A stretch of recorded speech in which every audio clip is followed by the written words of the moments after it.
Olá, seja bem-vindo ao Digitopia e no episódio de hoje da série Inovadores nós vamos falar do Jeff Bezos, fundador da Amazon.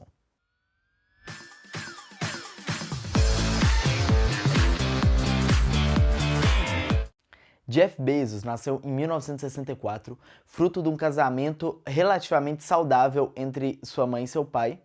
Só que logo depois do nascimento do filho, o pai começa a apresentar com mais frequência problemas com álcool. Então a mãe acaba terminando com o pai. A mãe encontra logo depois e começa a sair com um cara chamado Miguel Bezos, um imigrante nos Estados Unidos. E o Miguel adota Jeff como seu filho e eles acabam tendo um relacionamento saudável, a mãe e o Miguel. E ela adota como seu pai mesmo. Com os 5 anos de idade, Jeff se mostra uma criança muito curiosa. Ele vê o pouso na Lua do Apollo 11 e naquele momento ele decide ser astronauta. Um pouco mais tarde, com 10 anos de idade, os pais começam a ter medo do futuro do Jeff porque ele fica só nos livros. Então eles começam a ter medo de ser uma criança muito antissociável e coisas do tipo, e colocam ele num time de futebol americano.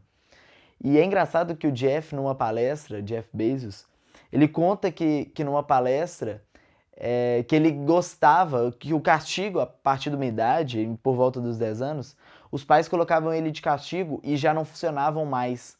Porque ele gostava de ficar em castigo, que era uma oportunidade dele de ficar lendo livros e coisas do tipo. Na faculdade ele começa o curso de física, na faculdade de Princeton, mas ele acaba largando e se forma em engenharia elétrica e ciência da computação. Logo depois de se formar, ele quer muito, tem essa vontade, essa ânsia de ser um empreendedor, de abrir uma empresa. Só que ele não tem uma ideia boa, então ele busca um emprego e consegue um emprego muito bom. E começa a subir naquela mesma empresa. Depois de ocupar um cargo de liderança dentro dessa empresa, ele recebe uma oportunidade de emprego numa empresa em Wall Street e aceita a oportunidade.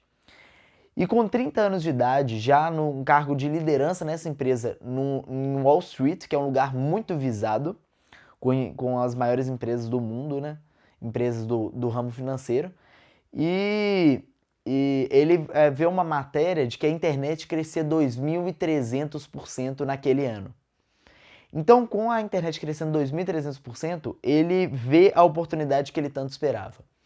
E ele faz uma lista de possíveis coisas que poderiam ser vendidas na internet. Então ele cita livros, filmes, música, várias coisas que poderiam ser vendidas na internet. E ele decide pelos mais... Ele restringe a lista dele pelos itens mais fáceis de ser enviados via FedEx nos Estados Unidos, via Correios nos Estados Unidos. Então ele percebe que existem 5 que são os mais fáceis, que são livros, músicas, CDs, né?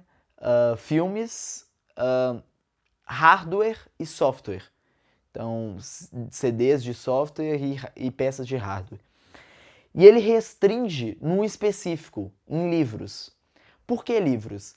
Porque a internet, computadores no geral, são muito bons para lidar com grande quantidade de informação. E livros é o único desses produtos que existem milhares e milhares de variedades de livros. Então, sempre seria uma vantagem você abrir um site na internet e comprar um livro via esse site, porque é muito mais fácil de você encontrar aquele livro que você precisa. E tem muito mais opção. Para você ter uma livraria física com a mesma variedade que um site na internet possui, você precisaria de um espaço físico enorme, exorbitante. Então era muito mais fácil. Então ele decide por livros. Ele conversa com o chefe dele e o chefe dele fala para ele esperar, ele dá 2 dias de folga para ele pensar a respeito e tomar uma decisão mais sábia a respeito de começar esse negócio ou não. E ele começa a pensar muito e ele vem com o framework que ele começa a utilizar para tudo. É um framework, é um método para tomar decisões. E ele chama do método de minimizar arrependimentos. Então como é que funciona? Ele sempre pensa, ele com 80 anos de idade. Ele com 80 anos de idade, ele ficaria arrependido se ele não tivesse tentado abrir essa empresa com essa oportunidade que estava surgindo com a internet. Agora, se essa empresa falhasse, ele percebeu que ele não se sentiria arrependido no final das contas. Que ele levaria isso como uma nova experiência e tudo e não se sentiria arrependido. Então, no final das contas, ele toma a decisão de abrir a empresa. No início, a empresa se chamava Cadabra Inc. E ele, numa ligação com o advogado sobre processo de abertura da empresa, ele fala o advogado pergunta qual que é o nome da empresa, ele fala Cadabra. E o advogado fala cadáver? E ele percebeu que Cadabra era muito próximo de cadáver, ele acaba mudando o nome para Amazon. Em 1995, ele lança a Amazon e ele sempre vem com a ideia de hack the system, hackear o sistema. Então, ele ligou para grandes distribuidoras de livros para tentar um preço mais competitivo, prometendo para elas grandes compras no futuro. Então, era basicamente, eu vou vender unidades, então vou ter comprado das distribuidoras unidades, ele falando no telefone, e futuramente vocês vão ter que confiar em mim, porque futuramente eu vou ter grandes demandas de compra. E nenhuma distribuidora topa essa venda, esse acordo com ele. Então o que ele faz? O mínimo de compra nas distribuidoras eram 10 livros por vez.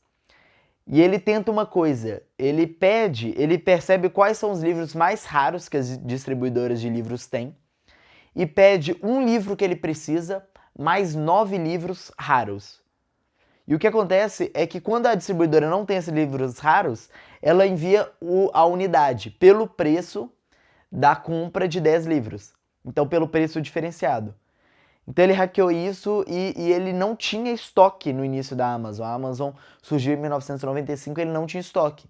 Então a cada compra ele pedia na distribuidora com o livro com mais 9 livros raros. E aí um pouco mais tarde, quando a Amazon começa a dar muito certo, a Amazon começou com um investimento muito baixo, na hora que ela começa a receber investimentos altos de grandes venture capitals e investidores, como um todo, ele conhece o Sergey e o Larry, e que são os dois fundadores da Google, isso em 1998. Ele decide investir dinheiro dele mesmo na Google. E isso numa época que muita gente estava investindo na internet, só que logo depois estourou a bolha do .com. Então ele passou por uma dificuldade financeira muito grande nessa época. Nos anos 2000, ele abriu a Blue Origin, que é uma empresa de foguete espacial, nos anos 2000. Nos anos 2004, ele vem com o dilema do inovador. Essa é a segunda grande coisa, na verdade a terceira, né, sendo a primeira, o framework de minimizar arrependimento. A segunda, o hack the system, sempre hackear o sistema, sempre pensar em formas diferentes de fazer aquilo. E o terceiro, o dilema do inovador. Esses são os 3 principais princípios que dá pra gente pegar da vida do Jeff Bezos. E o dilema do inovador é basicamente o seguinte: quando você inova numa área e você se torna disruptivo numa área, se torna desafiante para você inovar novamente naquela mesma área. Então acaba vindo uma outra pessoa e inova em cima de você. E como ele começou no ramo de livros, a Amazon em 2004, isso aproximadamente, em 2004 a Amazon vendia mais coisas do que só livros, mas ela surgiu como livros, ele veio com a necessidade de inovar em cima do próprio mundo de livros, em cima do próprio setor do mercado que ele inovou e tirou um monte de gente do mercado. Então, em 2004, ele vem com esse dilema do inovador, que ele precisa inovar na área de livros, e um pouco depois ele surge com a venda de e-books na Amazon. Ele surge com a venda de e-books e surge com o Kindle, que seria um leitor digital de livros digitais, imitando o aspecto de um papel. Em 2010 ele recebe um marco até antes, que nunca foi alcançado, em que foram vendidos mais e-books do que livros físicos. Então ele novamente ultrapassa a linha do dilema do inovador, né? Um pouco isso em 2010. Ele já tinha fundado a AWS, a Amazon Web Services, que é um sistema de cloud, e ele já tinha e o Kindle surgiu em 2007, um pouco depois da venda de e-books. Ele novamente, em 2014, ele vem com um dilema do inovador novamente e aparece com Kindle Unlimited, que é um sistema de Netflix para livros. Então você pagaria uma mensalidade para ter acesso a uma quantidade exorbitante de e-books. Então, essa é a vida do Jeff, eu não quero que isso fique muito longo. Essa é a vida do Jeff Bezos, atualmente o quinto homem mais rico do mundo e fundador da Amazon. Se você gostou, deixe o seu like embaixo, se inscreva no canal e até a próxima.